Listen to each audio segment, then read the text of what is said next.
Thank you, everyone. Welcome to our dear authors and assistant. It's my pleasure to welcome you to this session for the ASIS 2023 mid-year conference, which has been very interesting and rich so far.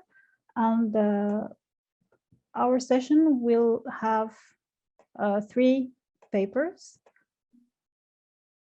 The first paper is by Mr. Rohit Raj Kunti, which is entitled Calculating the Effectiveness of RCNN-based Coral Reef Classification. The second paper is by Ms. Annika Meyer, which is entitled Methodological Insights from a Multi-Method Information Behavior Study in Agile Software Development. And the third and final paper is by Professor Muhammad Tamar and Professor Riham Al-Shaheen, entitled Scientific Productivity and Information Science and Library Science Research Area in the Middle East, in Middle Eastern countries, and what should we do better?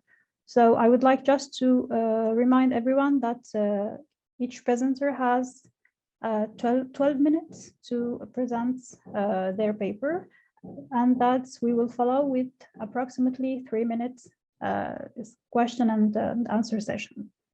So I think without further ado, we start with Mr. Rohit, who is a first-year PhD student from University of Tennessee, Knoxville College of Communication and Information.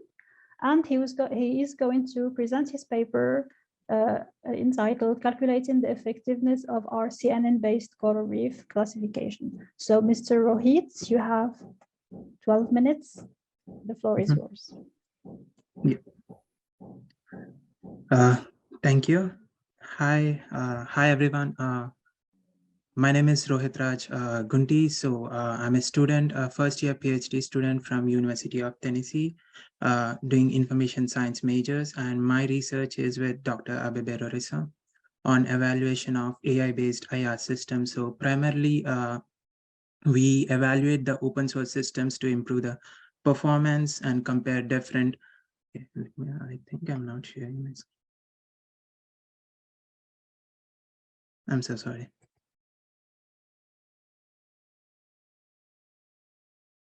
Yeah. So yeah.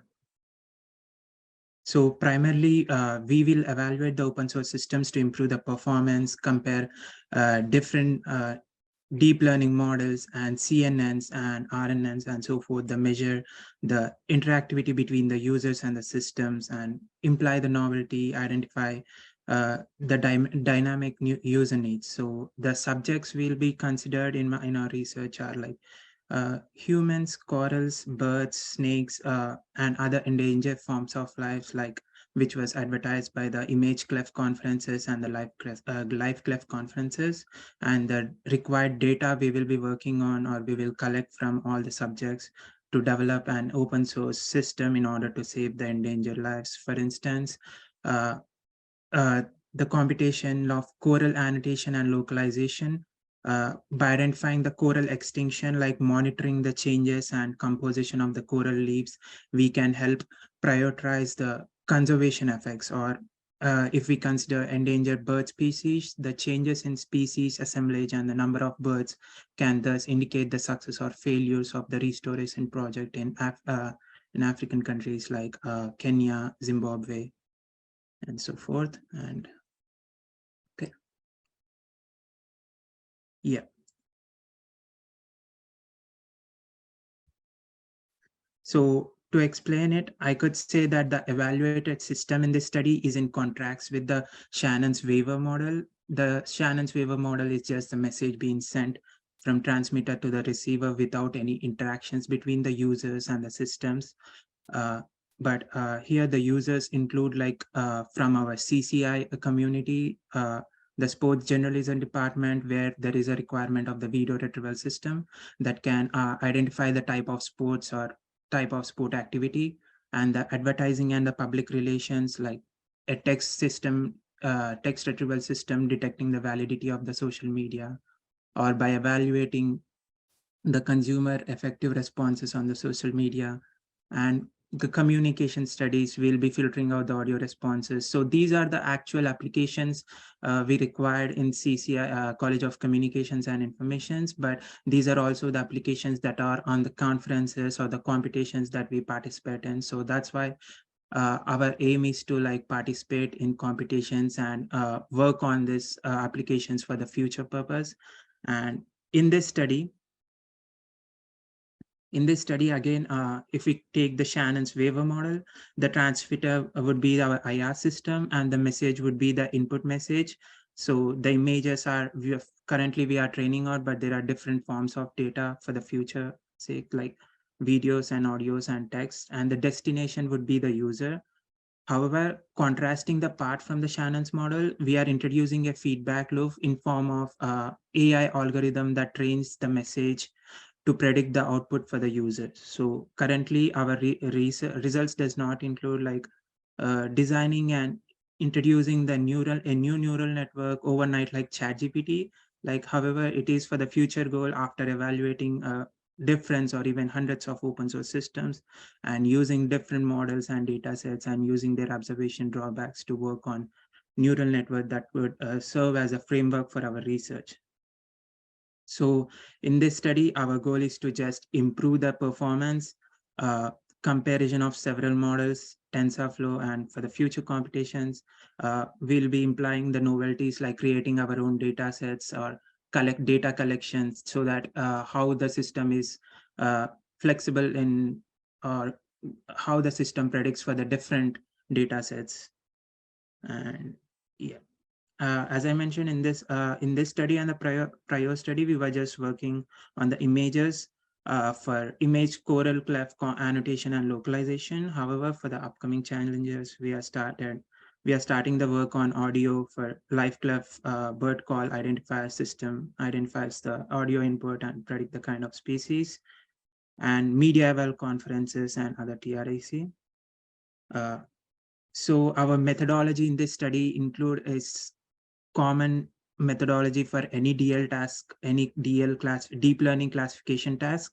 First, we acquire the data set in a sense like image, and then segment or resize the image and then extract the features of the corals to make the system memorize the features of the corals. What like there are 13 types of substrates used in the study. So the system needs to memorize the 13 features from different types of corals and classify the object in the input we send in.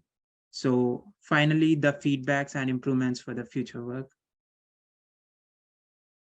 And the methods are data collections. So in this study, we didn't use our own data set. We just use the data set provided by the competition, but we could use many data collection methods, recording surveys for the future tasks, and the data resizing. We use the tools of computer vision libraries and OpenCV, which are provided by the Anaconda and the other platforms, other Pythonic platforms.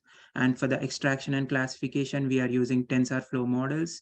So for corals, there is a specific TensorFlow model like I'm sorry, I did mess up. So it's iNeuroscience model. I'm sorry. So that is the model we use for this study. And the evaluation metrics would be the accuracy and the recall. So basically the accuracy would be depending on the images that are trained, how many annotations and how many substrates are detected in a single image. And the recall is the metric where depending on the training images, how many images are being predicted and how many images are not predicted, so or incorrectly predicted. So this is basically these are the two metrics we'll be working on, but depending on the competition requirement, there could be other evaluation metric like Joker coefficients and F1 scores and other metrics. So why do we evaluate? So significance of evaluation is like basically revolving utilization. So I use this term revolving utilization because if we consider our credit cards, the more we spend at different places, the more the credit score will be building on. So the more data sets and the more open source systems we'll work on, the more observations we'll get, and the more ideally we can develop a system to predict exact or to predict the desired images or desired input, and the flexibility of the models. So there are hundreds of models, TensorFlow models, already built-in models. We could test on those, or we could come up with our new model, but that is for the future sake. But now we are testing, we have compared two models in this studies, which is iNeuroscience and the face detection models in this study. And in the prior study, we have used the kitten model, which is used basically to detect the if there is a cat in the image or not. And the other significance of evaluation are like simplify the open source system. So there are hundreds of open source systems on GitHub and other repositories where users feel complicated to use it or not be aware of how to use it. So users, in a sense, like any researcher from the sports, journalism, or other departments. So we are making it like we are simplifying the open source system so that it would be helpful to the users for their research or for their retrieval tasks. And future implications, it would be a future implication for the developers or programmers or the other research scientists. And we could also increase the number of data collection methods. When I say data collection methods, like if we consider, as I mentioned, the bird call identifier, we can, the qualitative researchers can actually collect the data of the bird calls, and then we can use those data sets to evaluate or to evaluate our developed systems and predict the images or predict the bird calls of the species. And yeah, the current study is the experimentation on the data set. So we basically, there are 4 islands for Rohit, you have 2 minutes left. Yeah, thank you. So basically there are 4 islands. So we experimented on different data sets from different islands and then improve the evaluation metrics, and the results are like number of detections and the substrate type and accuracy and recall. And the issues we resolved from the prior study is that, I'm sorry for the blurry images. So on the right side, as you can see, there is an overlap and number of boxes, predicted boxes. So on the left side, on the above left side, you could see like the system is now detecting individual substrate, and it's very clear. So this is one of the issue we have resolved, and we have confirmed that the loss is being decreased while predicting the images. This is a good sign. And we have evaluated using the SPSS, the chi-score test, to know the relationship between the number of detections and how it is directly related to the accuracy we are getting.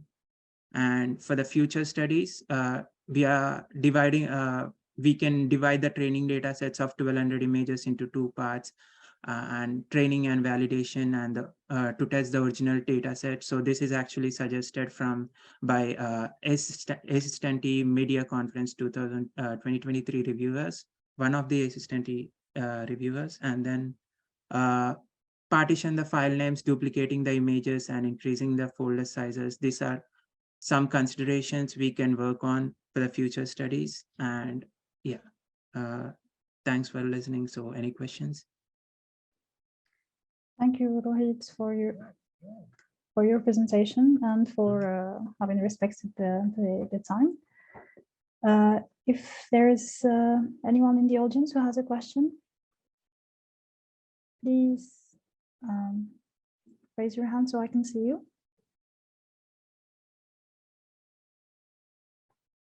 Any questions?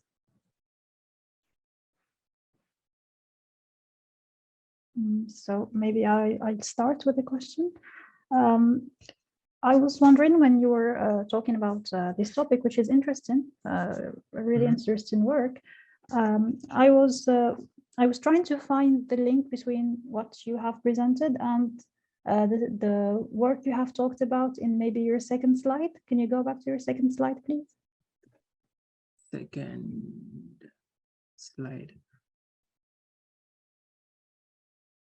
This one, yes. This one, okay. So from what I understood, you work on retrieval applications, right? Yes. So retrieval applications. So I'm sorry, I should have like clarified it. So currently our goal is to like build retrieval systems for the sports and advertising and public relationships and communication studies that are needed in these departments in College of Communications and Information Sciences. So for this, we are participating in the competitions where we could use the videos or text data sets, or we can work on actual projects. And so that so in this way we could develop, or we could take this observation and build applications for the departments or for the researchers who are in need for retrieval systems. So there is no direct link between what you talked about here, sports, journalism, advertising, communication, and the work you presented. Oh, okay. The work I presented, it is for the conference sake, and this is completely different. Yeah. Okay. Yeah. And I assume you use the same algorithms, Yeah. always in deep learning, machine learning, computer vision, right?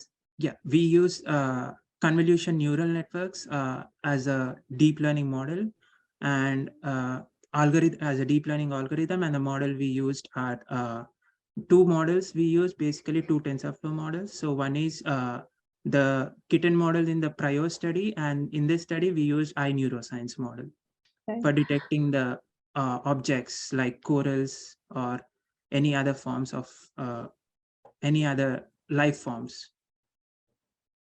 I was wondering about RCNN. I'm familiar with CNN. I'm familiar with RNN, but I'm not quite familiar with RCNN. What is it?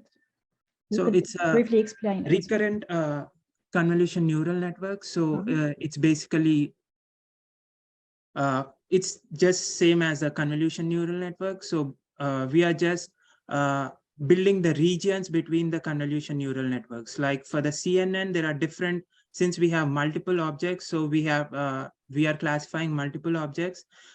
We have found that RCNN is giving the good results from the prior studies, and then we used, okay, we can use this system for this, and then let's evaluate it. So basically this is an experimentation study, and then it worked out well. And did this give better results than, let's say, Transformers? It did the better results than the regression model and the CNN model we used in the prior study. How about Transformers? Transformers? Yeah, did this give better results than Transformers, or you haven't yet? Models. So basically transformer models, we are planning to use it when we are working on text or semantic classifications like LSTM and all that. So as I said, the ChatGPT uses the transformer models where there are multiple built-in models, and where we can zero input prediction to, even if there is no if even the data is not, even if we give a random data and the system is not being trained, the system is able to like combine the connections between the training models and then come up with its own output. So yeah, that's a good model we could consider for the future studies, and we would be using that for the TREC conference, which will be starting in a couple of weeks. Okay, good. So as I see, there are no questions, and we have already eaten up the 3 minutes. So if anyone has a question, feel free to ask Rohit via chat, or maybe even contact him via email. So thank you, Rohit, again for this presentation. And we'll move on to our next presenter. Thank you. Ms. Annika Meyer.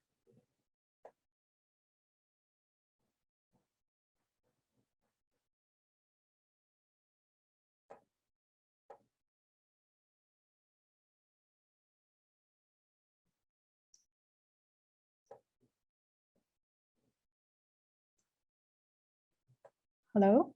Hello, thank you so much. So I can just start. Thank you so much for the introduction earlier. And hello to everybody who joined. And a warm welcome from South Africa. So my name is Ms. Annika Meyer, and I'm from the Department of Information Science, University of Pretoria, South Africa. I'm a lecturer as well as a PhD student.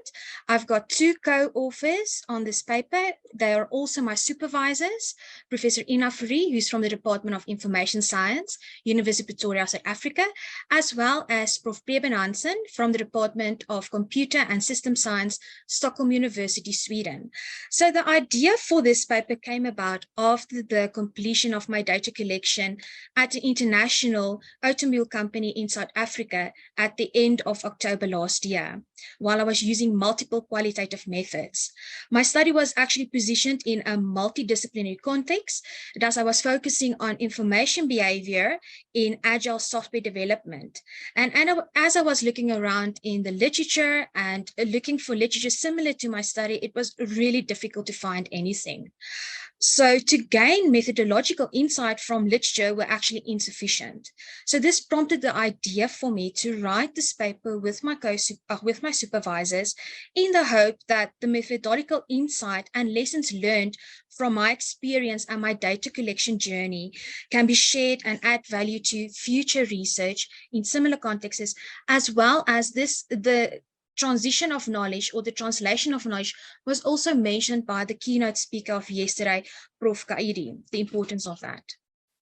So jumping into why and the motivation, so delving a bit deeper into the motivation behind this paper, as I've mentioned, my study was situated within a multidisciplinary context. So my PhD study is looking to answer the question of how do information sharing activities manifest during stakeholder participation in a naturalistic project, focusing on agile software development. So just from this, you can see that my study is positioned within information behavior, focusing specifically on information sharing, as well as positioned in agile software development.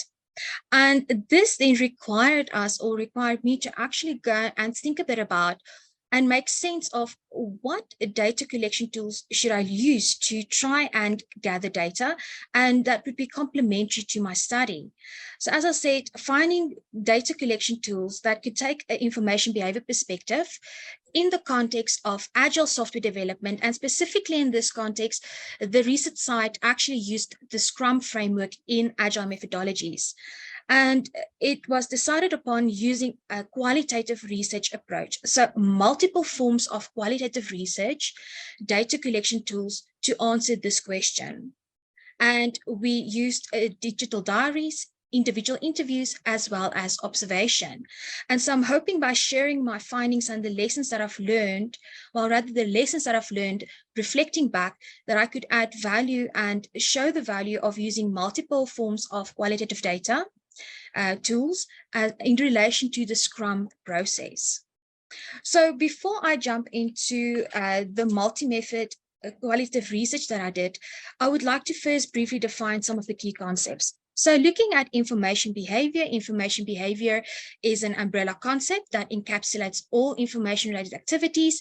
This includes information seeking, sharing, encountering, avoiding, recognizing, expressing, and making sense of information needs.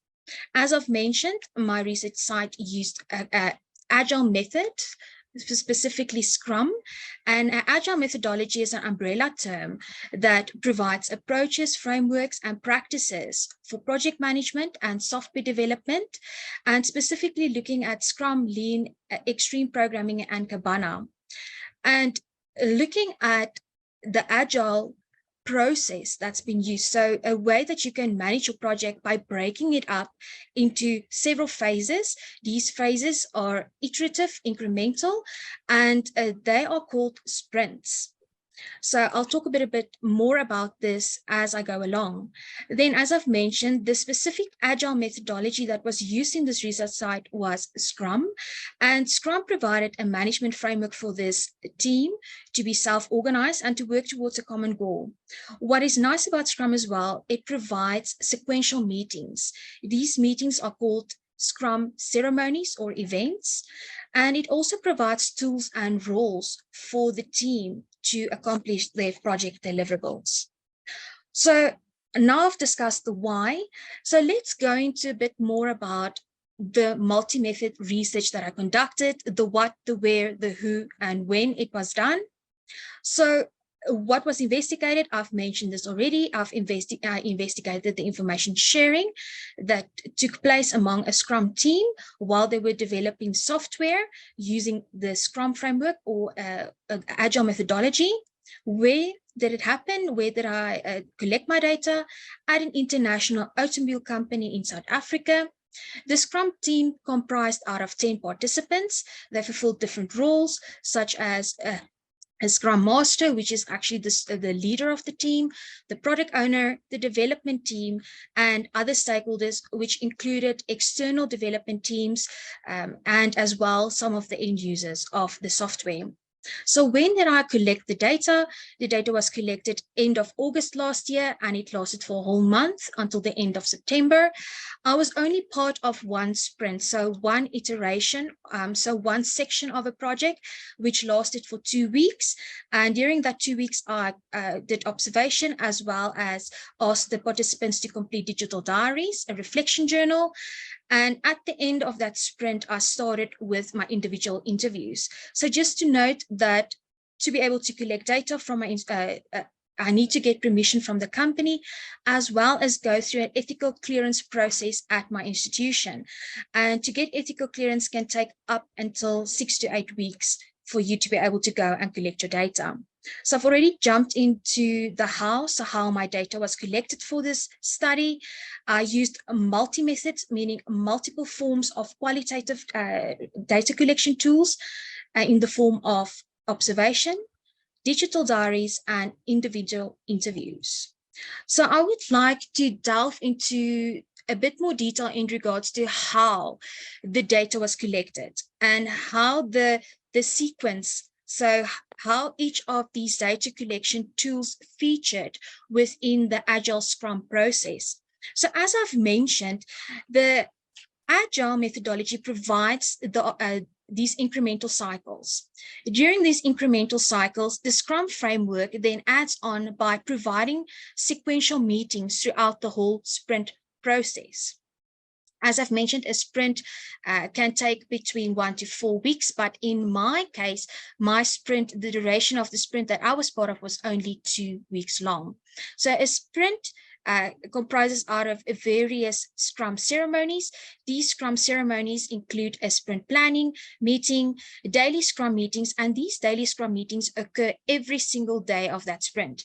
It's usually early in the morning where all of the participants have the option of, not the option, or actually required or asked to please share what they did yesterday, what they're going to do today, and some of the challenges that they're experiencing.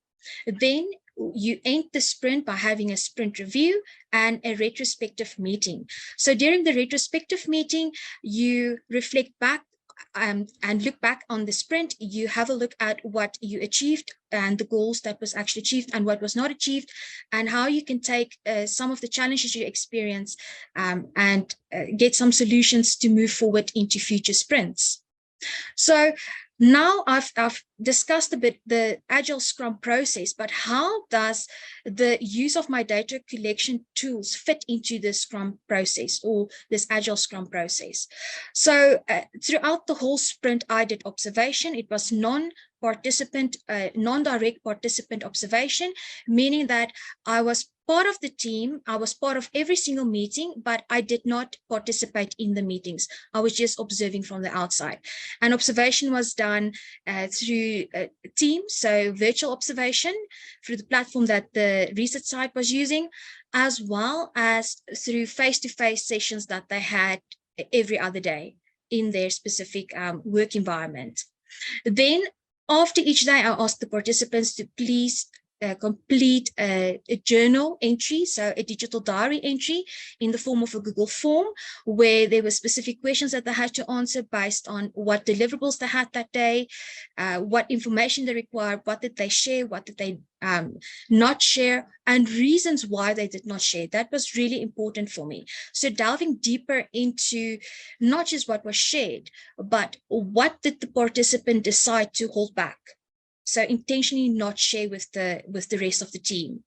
And after the sprint, I did my individual post-sprint interviews.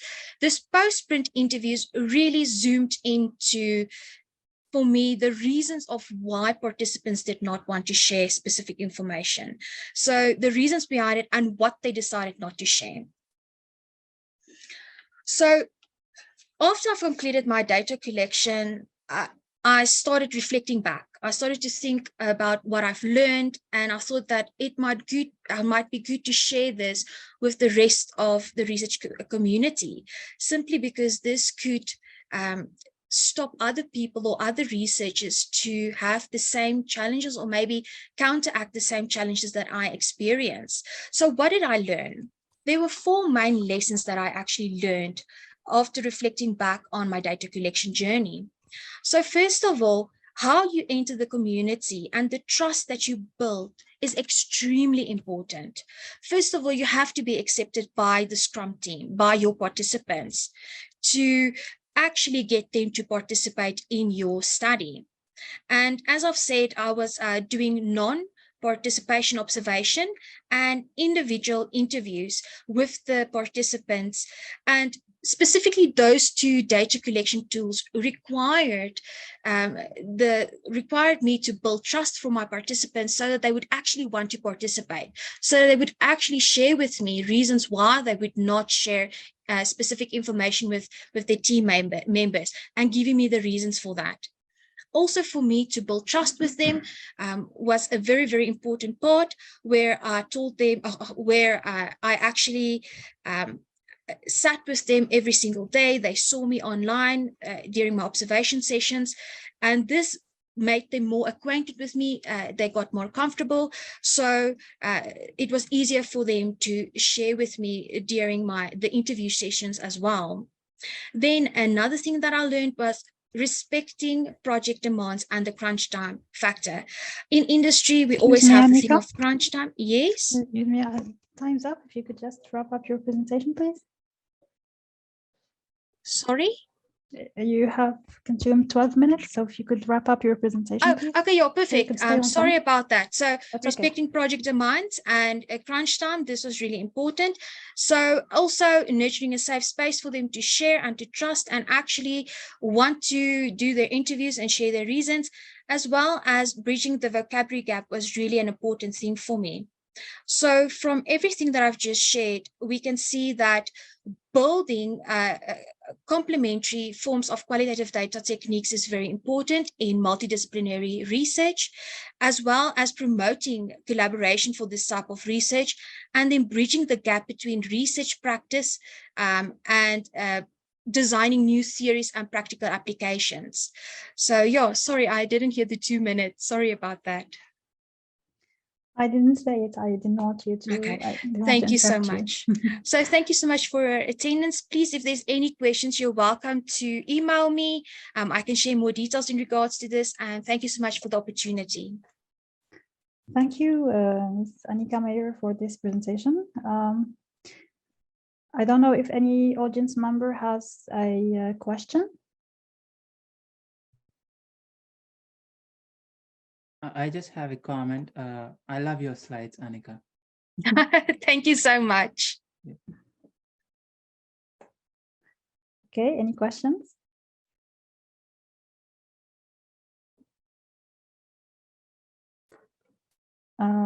Okay, let me start by asking one question. It was a very interesting presentation. Thank you again. Thank you.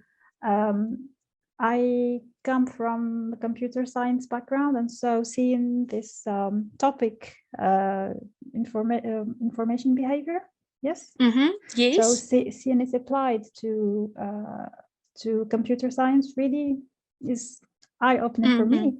Thank you. And I was wondering, how does software agility impact the information behavior of users in terms of their adoption of new features or new functionalities? Thank you so much for the question. I really think this is where motivation comes in. I think also, for example, in my situation, because they didn't know anything about information behavior, and now I'm stepping into the research side and I'm talking about my terminology and they have their own terminology. So maybe bridging that gap and understanding your users, giving your users the opportunity to participate in the design of specific systems might make them more comfortable. So including them, letting them share. So this is where your information behavior comes in.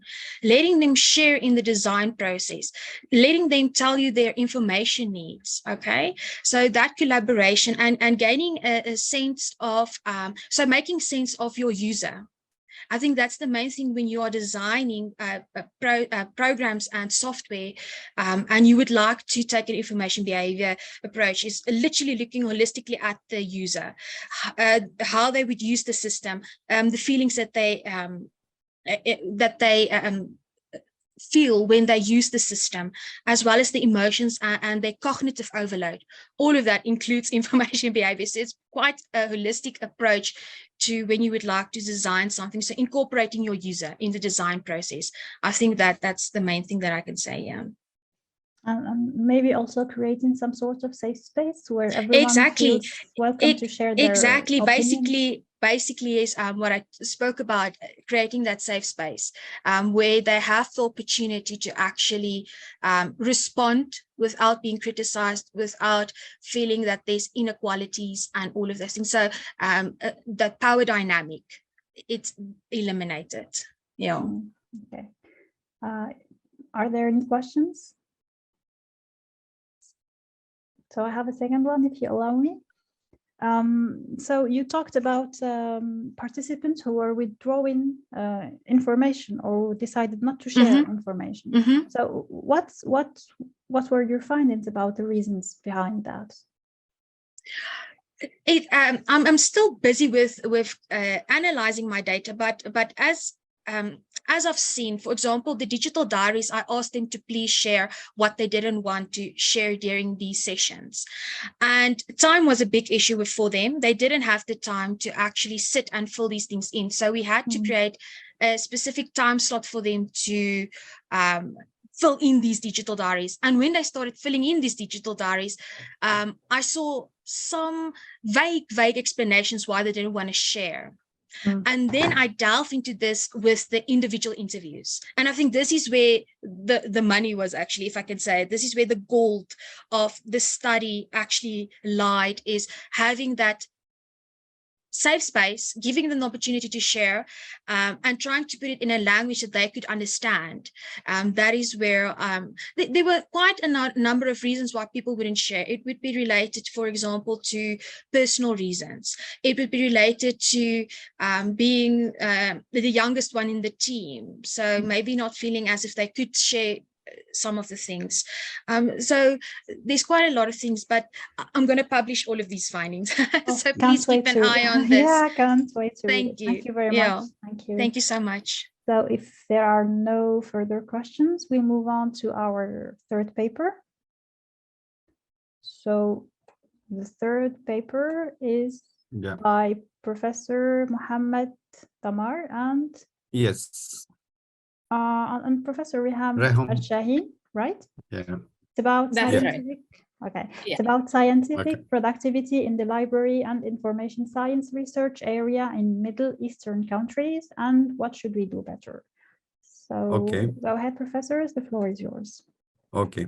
Welcome to our presentation. I am Mohammed Tamar from Turkey, and my other friends, Leyli Seyfi from Iran and Reham Al-Shaheen from Kuwait. And today we will talk about Middle East countries and what we produce about it. And other slide, please. And you know that in Middle East region, we have big heritage. When we look history, we really have a big history in library and information science. Everyone knows Pergamon, Parchment paper, and Celsius library, great Alexander libraries. And in history, we made lots of things, but today, these are our research questions. And so we focus on these questions. We are also, other slides, please. And we also focus on this question because we are the Middle East chapter in ASIS, and we are executive officers, and we want to change some things in our region. And we think that bibliometrics tools can be very good starting points for these objectives. And with bibliometric analyze, we can analyze lots of things: new technologies, research areas, journals and countries, and researchers' scientific productivity. And we see that no previous study was found analyze scientific productivity of Middle Eastern countries. Other slides, please. And we take all data until 2022, and we focus on research article and review articles. And we choose our bibliometric data from Web of Science core collection database. And we have 17 countries in this region, and we know that we can only analyze some of these countries, and we choose randomly 6 countries in this region. And we use Web of Science and Insights reporting tools in this for this aim, and bibliometrics package in our programming language we use also. Other slides, please. And 500,000 nearly in all years in library and information science documents, all type of documents is that. And nearly 200 documents, article and review in this region.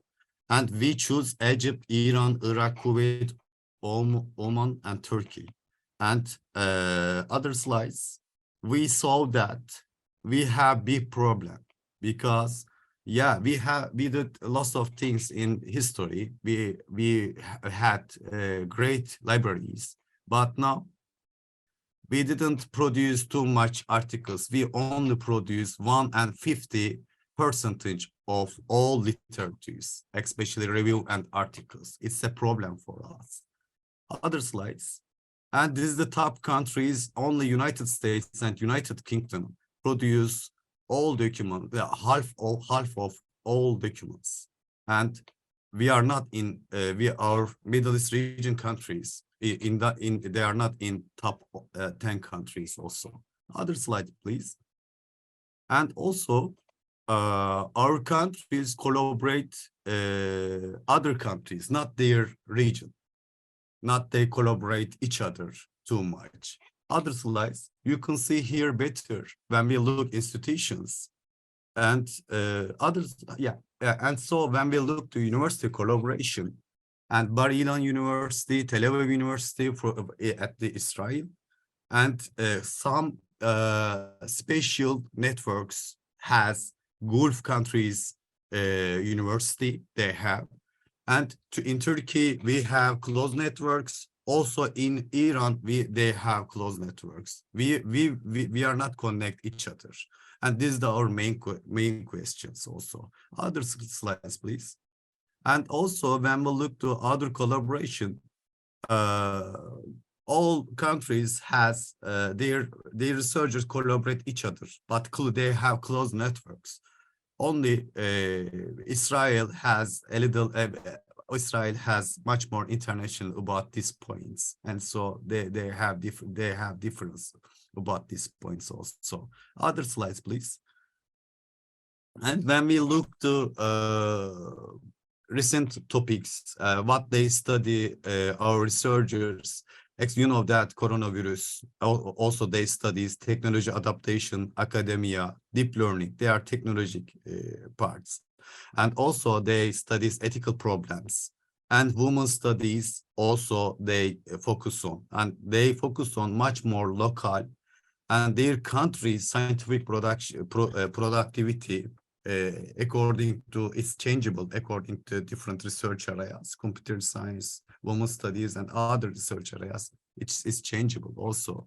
And they study these topics. And my part is finished, and Reham will go on at this parts.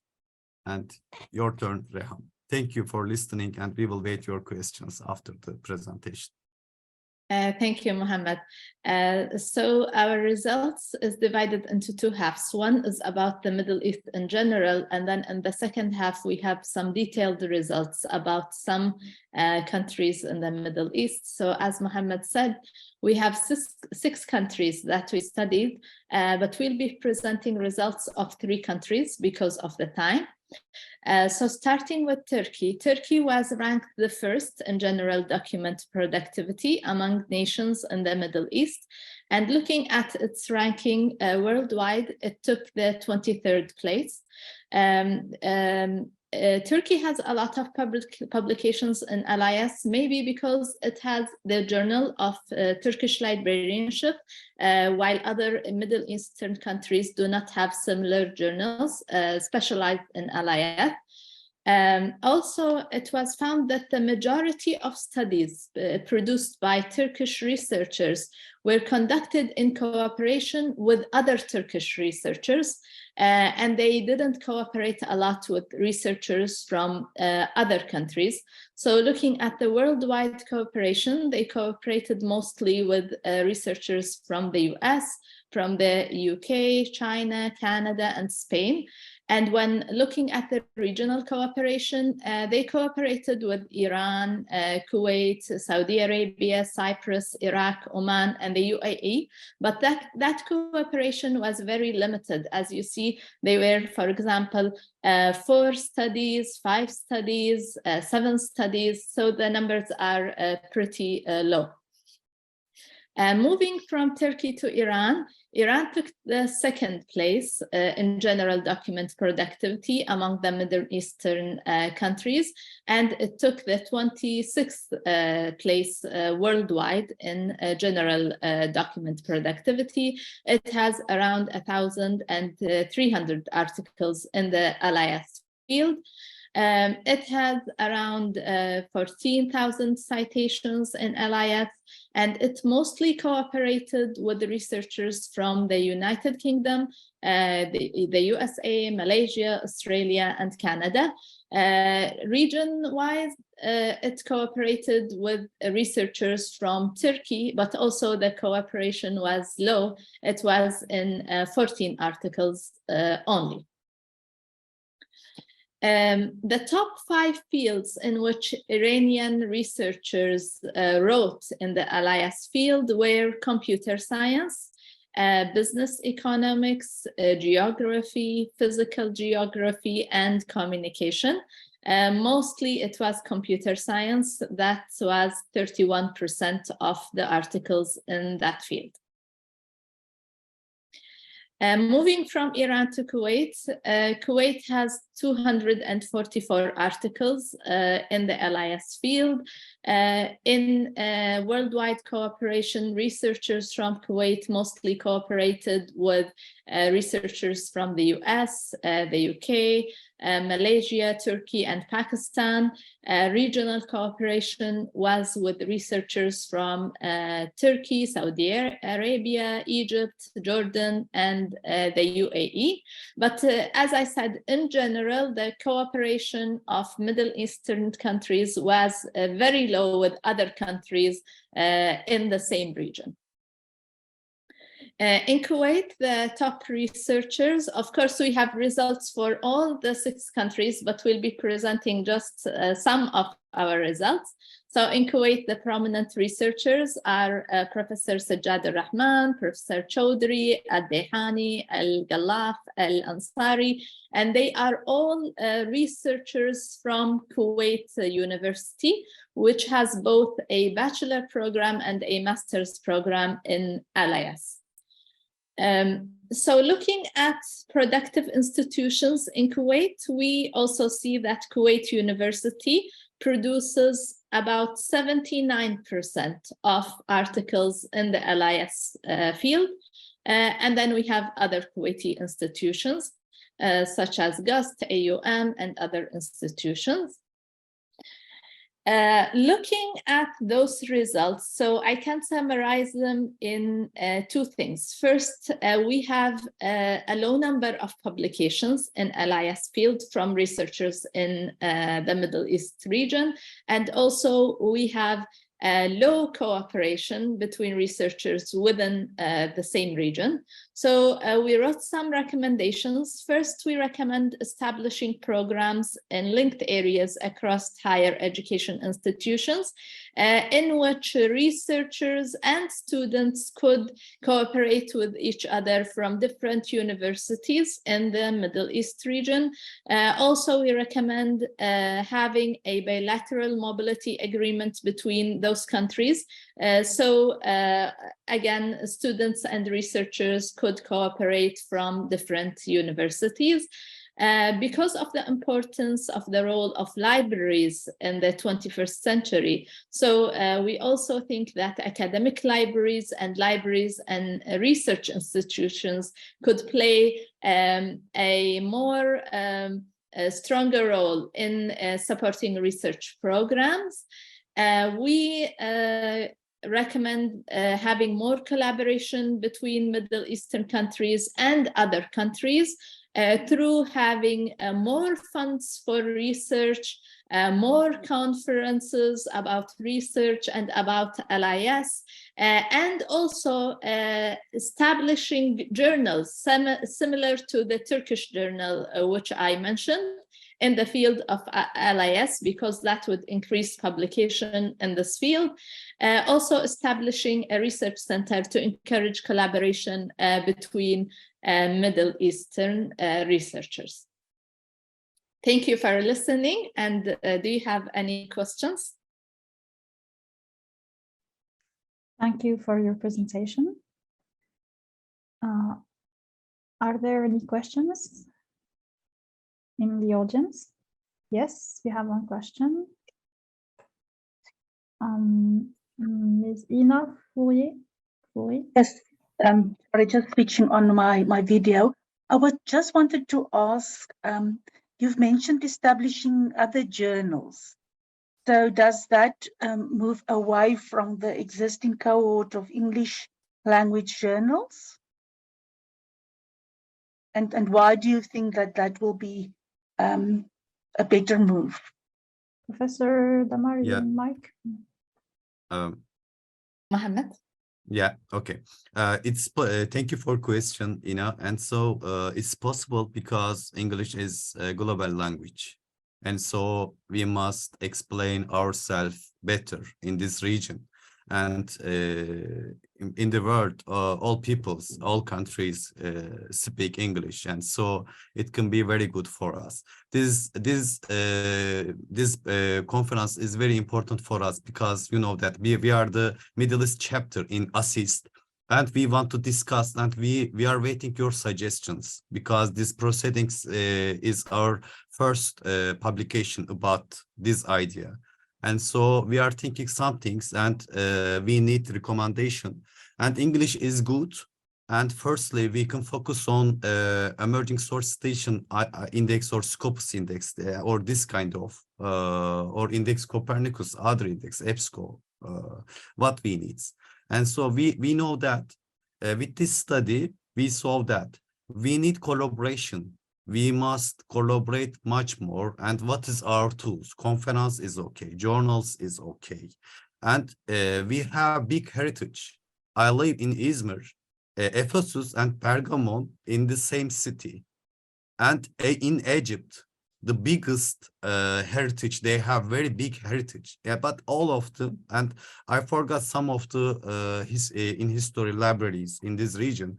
And when we look and when we analyze, 1.50% for all library literature is very, very comic. And so we are thinking about journals, and we need your recommendation. I think it will be English. I don't know. Reham, what do you think about it? Also, you want to tell some things about it? Yeah. Thank you. Yeah, I agree with what you said, Mohammed, because we don't want just to be publishing in LIS field. We also want people to benefit from what we write and to have citations from other researchers. So writing in English and having journals in English would be a good idea, I think. Yeah. Thank you for that. Thank you, Ina. Okay, so I think we have to wrap up, as Kathy says. Thank you very much for all the authors for their presentations. Thank you for all the audience member for their interaction and interesting questions. It has been a pleasure to moderate this session, and I'll see you in the next one. Bye. Thank you. Bye. Thank you, everyone. We appreciate it. Thank you. Bye. Thank you.